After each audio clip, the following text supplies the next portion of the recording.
Hey everyone, today we're going to be making a low poly saw, and to do that we're going to be taking advantage of our smooth tool right here, and we're also going to be taking advantage of how when we create a polygon for a cube we can change the parameters of that so that way it actually gives us some geometry that will allow us to build out things like these teeth and also sorts of other little cheats along the way that we'll talk about. So right here we have the handle, and it looks very low poly, but I've designed it in a way that when I use my smooth tool it will smooth itself up and look pretty nice for the saw. Same thing with these little screws. We probably don't even need to smooth those up, but that allows for us to have a pretty nice result for our piece. So we're going to go ahead and create that. I'm going to go into making a new scene. And before I do anything, you absolutely need to set a project. So we're going to go, not setting a project, but we're going to create a project. And this is right now saying it's a leaf project. I'm going to make a new project. And in my desktop I have saw. So that's what I'm going to use. Call that saw project. Hit accept, and now my saw project was created for me right here. So that's wherever you're placing this, it should be on your thumb drive. That's what we should be looking at. Now if you look, I downloaded the image that we're going to use, so make sure you download that, and what you're going to do is place that into your projects, and we're going to use this under we'll put that under source images for us. So we have this right here. Now, inside of my scene, I'm going to make sure I have my grid on. If we go into Create, Free Image Plane, there we go. We have this thing. This is what we're going to use as a template. I'm going to first move it back a bit so it's not sitting on the origin. And I'm going to go into my attribute editor and change the image. So I'm going to click this button here. There's my source images, and lo and behold, there's that saw image plane reference right there. So that's great. So if I hit open, there it is, and there's that references image I'm using. This is good. Now I need to construct this, so you need to get in the habit, and I'm still seeing some of you who are not using the viewports efficiently. You're trying to sculpt everything in perspective.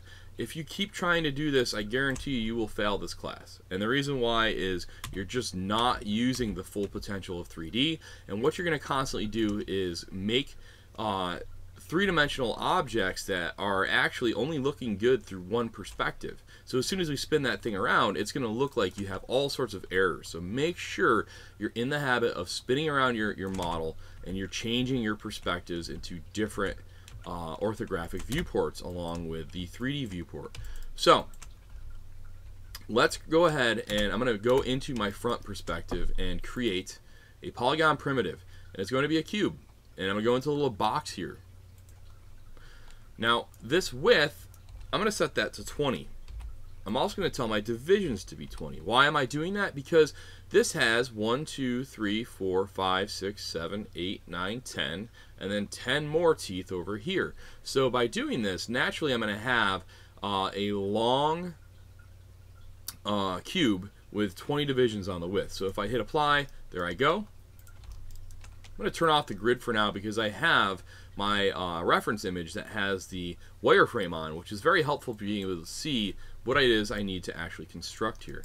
Now you'll notice that the scale is different on this. There's two different things we can do. We can grab our reference and scale that up.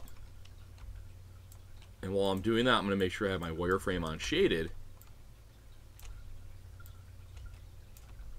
Keep scaling that up. And we're just trying to make sure that this matches. Okay, that's pretty close. Just shift that over. Okay, that's looking pretty good.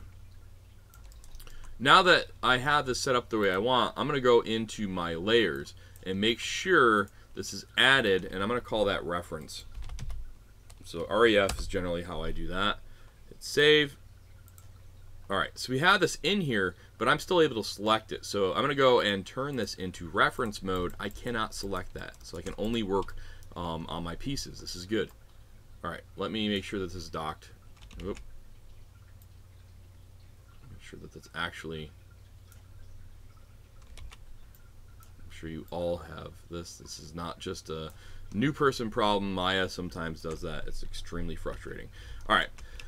Now that I have this, this doesn't look like that shape. And if I wanted to make that shape by hand, I'd have to sit there and grab each one and line it up. If you do that, it's not going to look smooth. You're going to have all sorts of bumps on this edge. We want it to be nice and clean. So the way to do that is we're going to go into our deform, and we're going to add a lattice. And we're going to turn on that little box again. We're going to click that. And we want divisions to be 2 by 2 by 2. And that's going to give me 2 divisions. If we had 3, we'd have a division here, one there, and one there. So this is perfect for what we want to use. I'm going to hit apply. It's going to look like nothing really happened. It's just this outline. But if I right click and go to lattice point, you'll notice there's these points that are here. So if I grab by selecting and dragging here and pull up, I'm going to deselect this one now and pull this one up. You'll notice I have everything organized the way it's supposed to be in one drag. I don't have to sit there and move all these polygons around.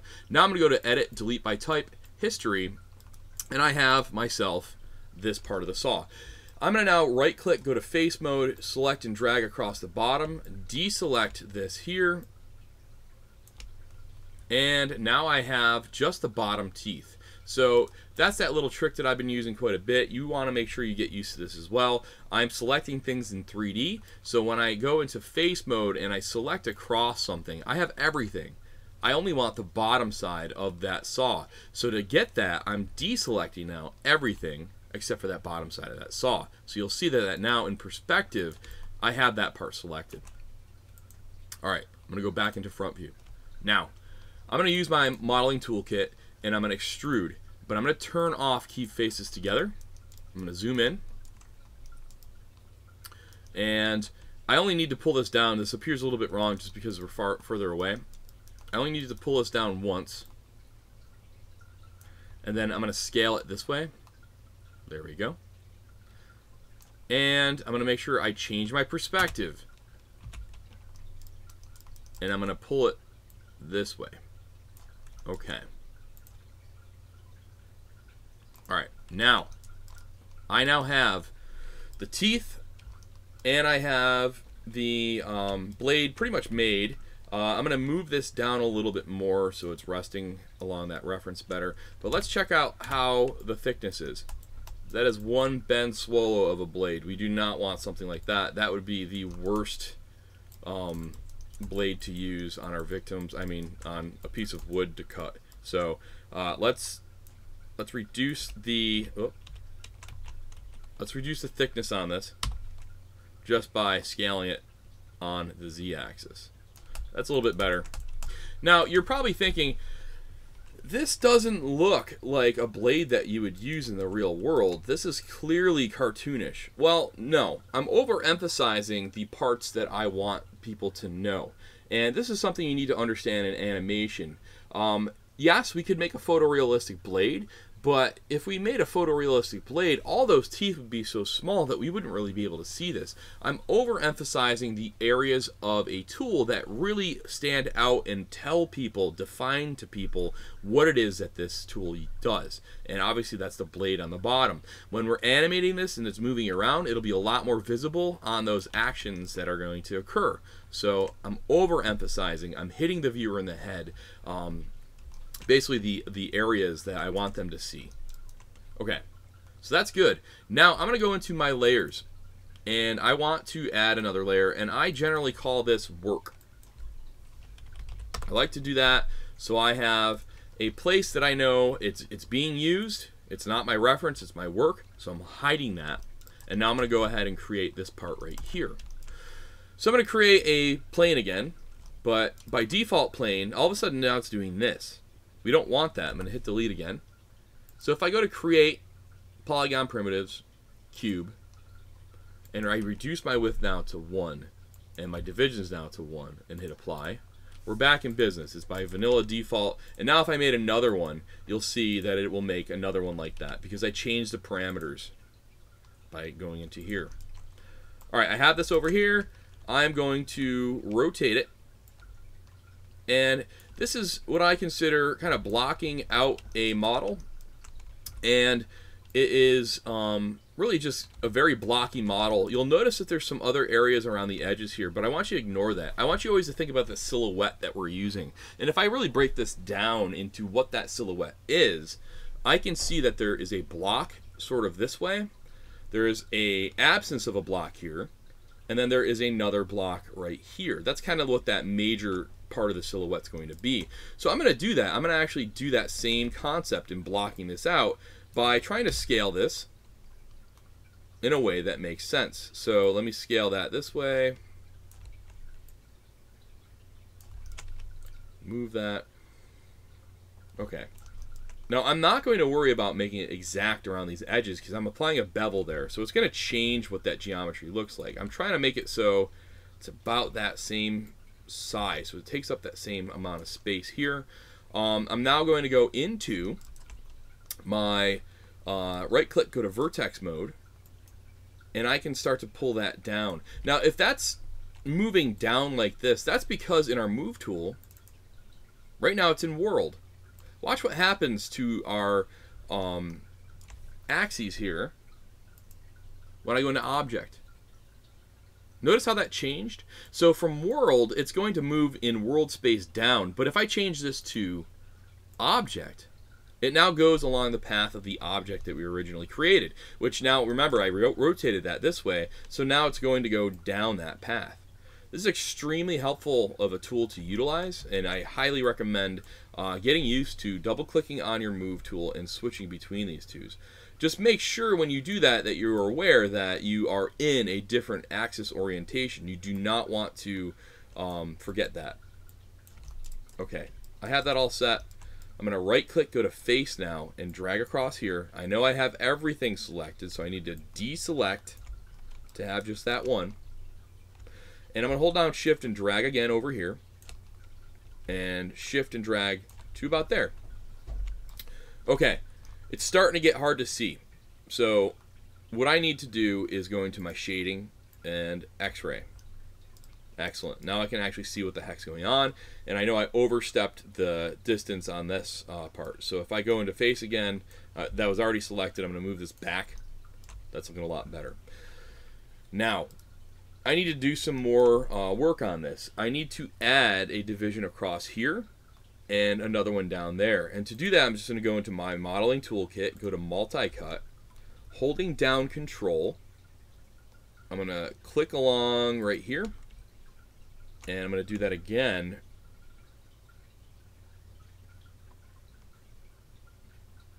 Right about there. Remember, I had Control held down when I did that. And now that I have this, what I'm going to do is start to shape some other stuff up, because you see that there's an edge that goes down in this direction.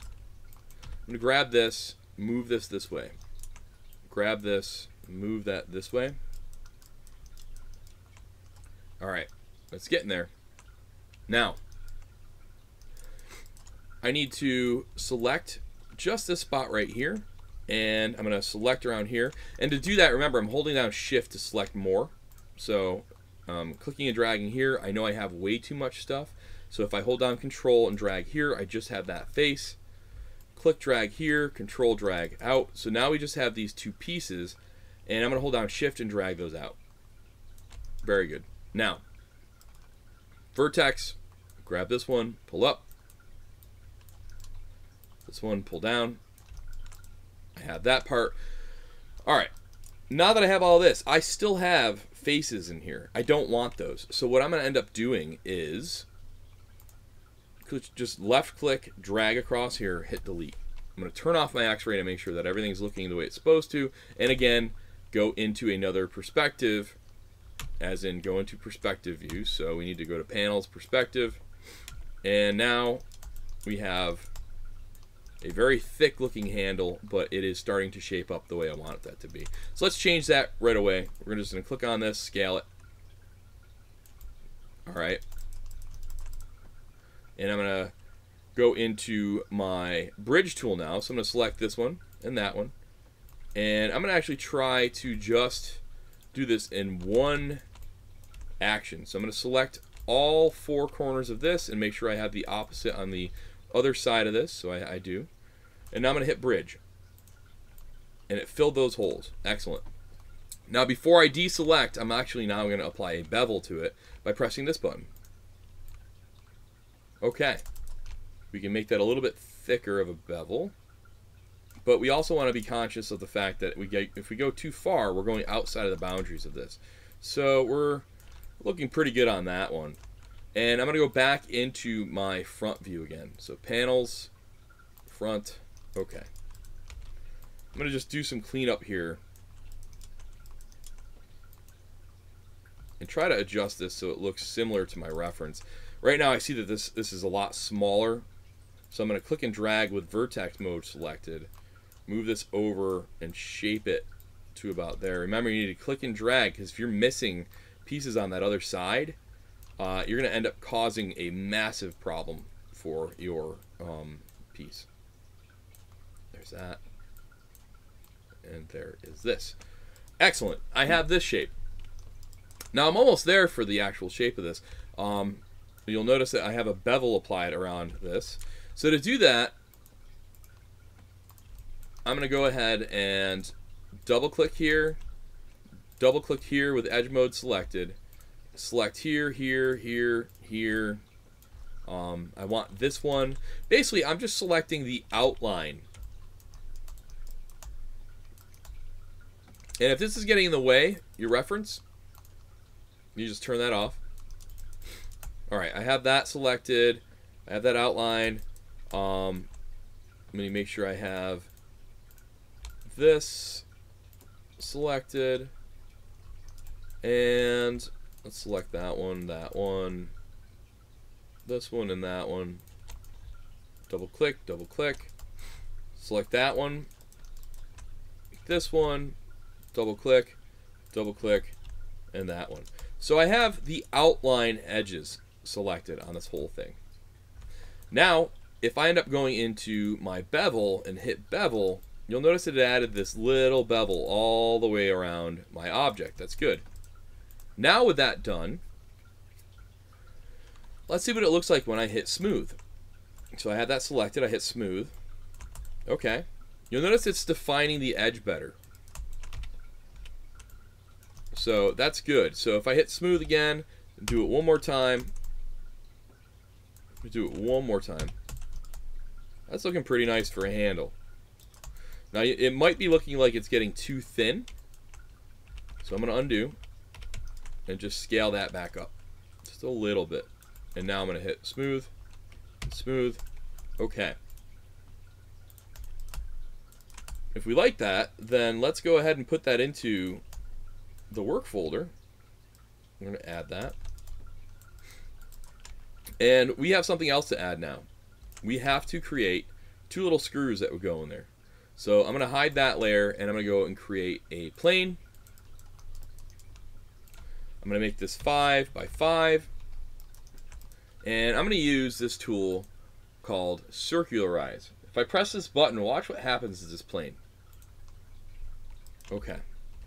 So, actually, let me duplicate that so we can see the vanilla plane versus the one that we're spherizing or circularizing.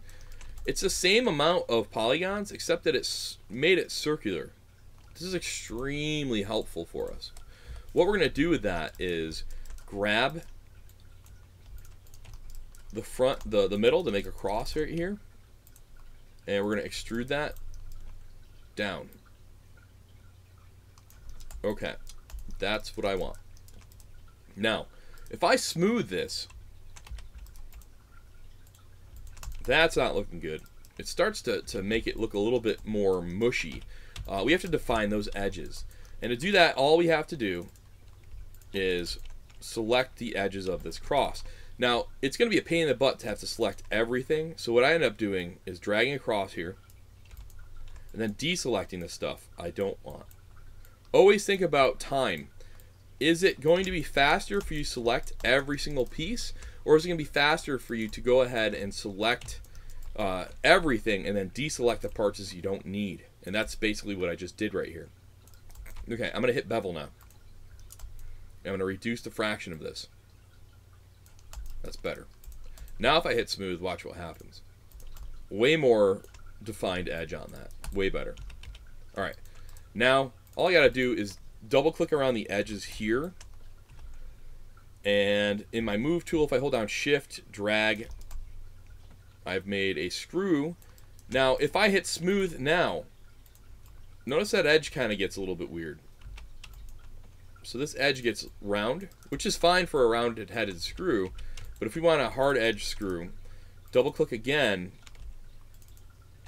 and we just have to make sure we have the whole thing, and we'll apply a bevel to that and reduce that fraction.